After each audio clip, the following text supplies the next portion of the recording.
All right, and then another example of the same thing. Um, is like let's draw this. Let's take a look at drawing this potted plant real quick. So it's like a potted tree. So the volume of the pot,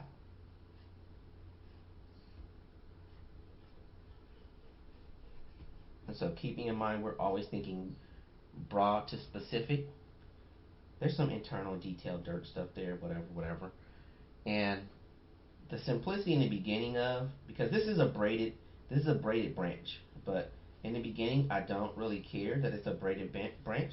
I just want to get the overall idea of the thickness of it, and then I want to get the impression that this is the volume.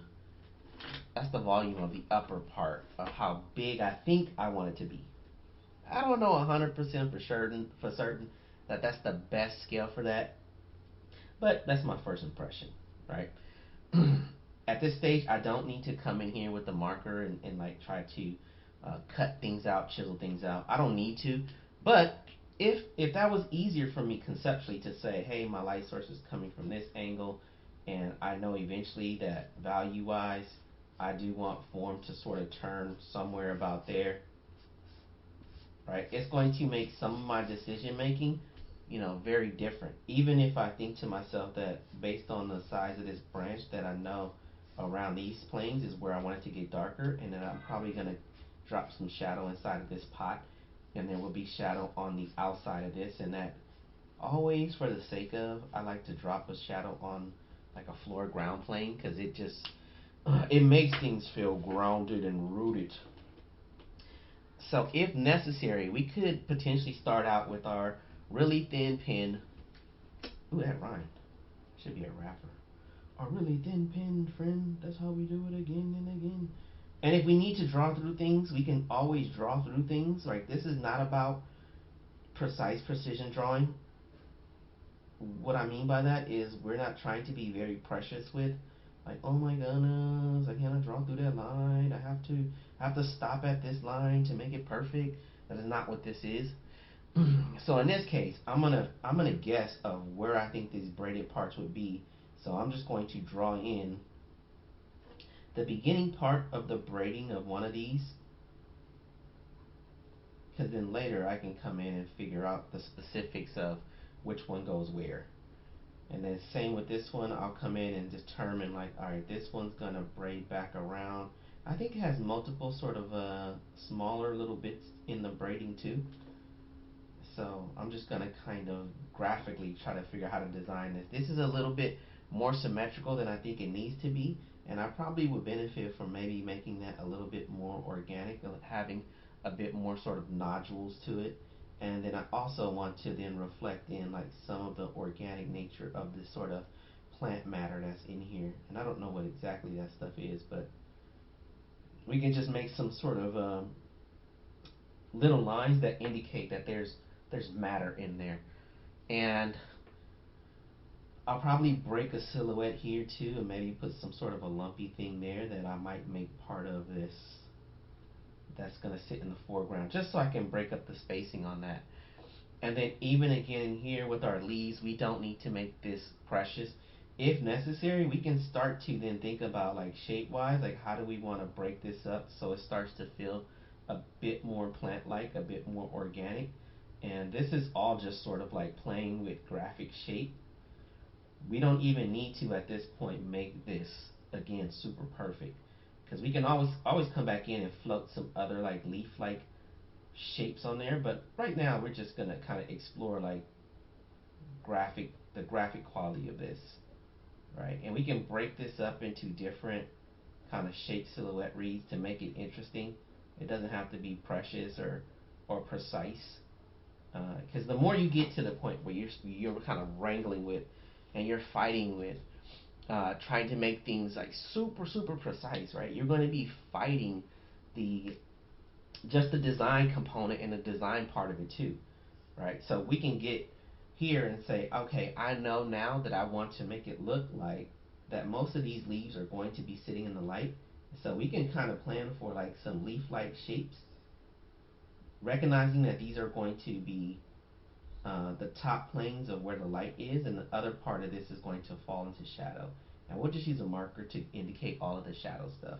So we'll kind of go trail through maybe a few spots here or there, and then we'll just say, okay, let's just kind of end it somewhere about there.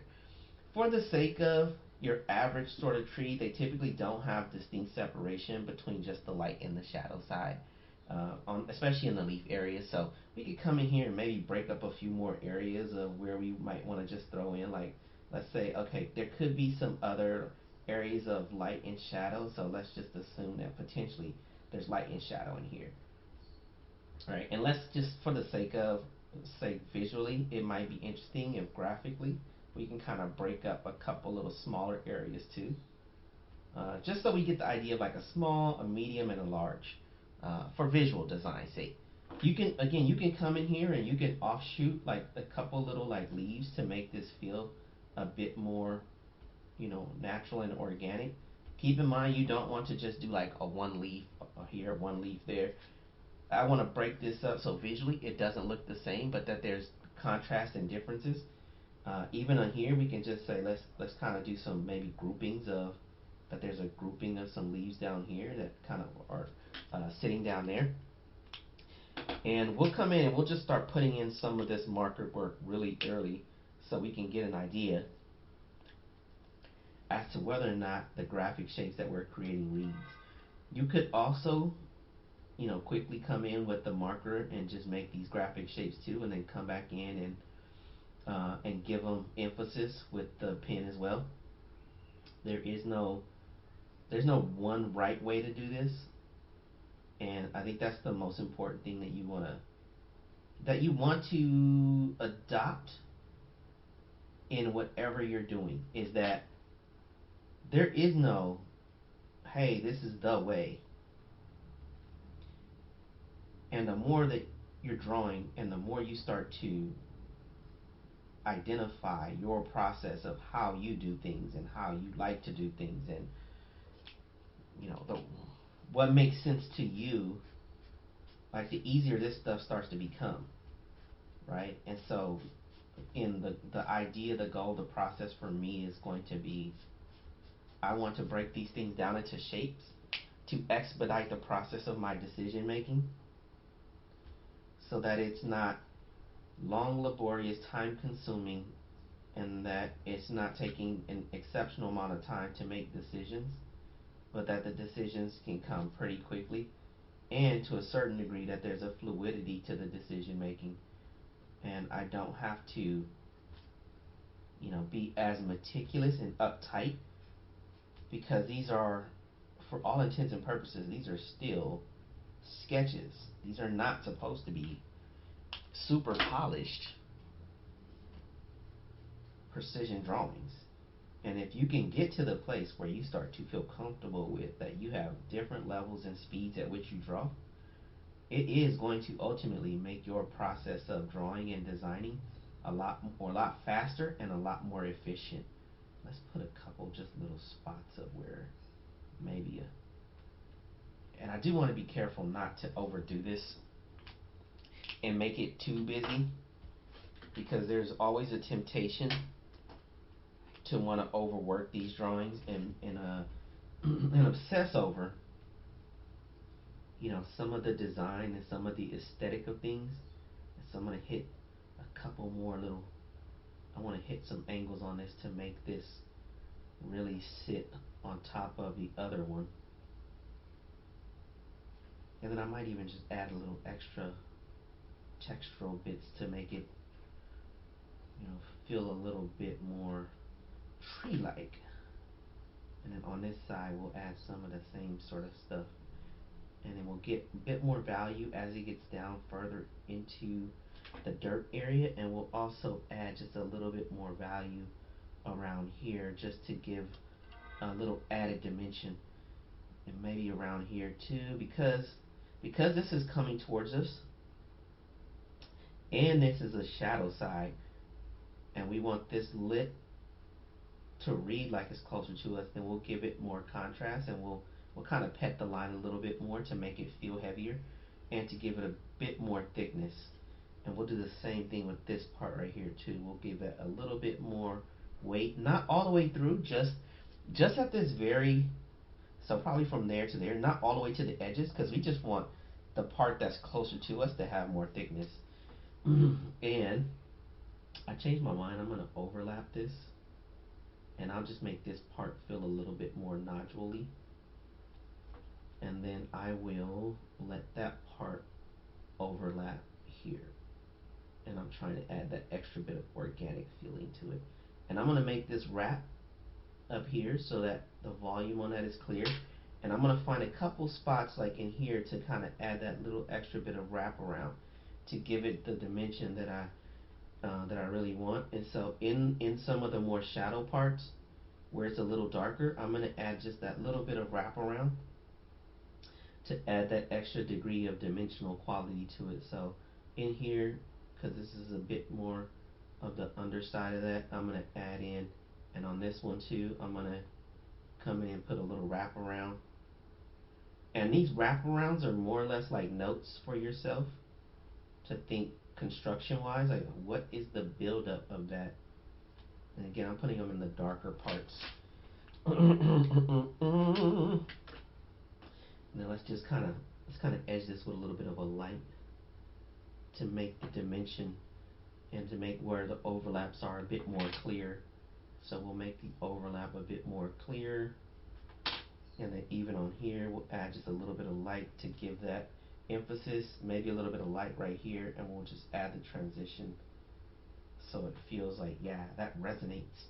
And then we'll just kind of hit a couple areas up in here to go, this is it's kind of where light hits in these areas. Just a couple of scribble scrabbles, just thinking of like, hey, this is the masses of where light would kind of hit without feeling like we've got to make absolute precision. We're really just trying to capture the feeling of things, the essence, the joie de vivre. I don't know, that's probably bad.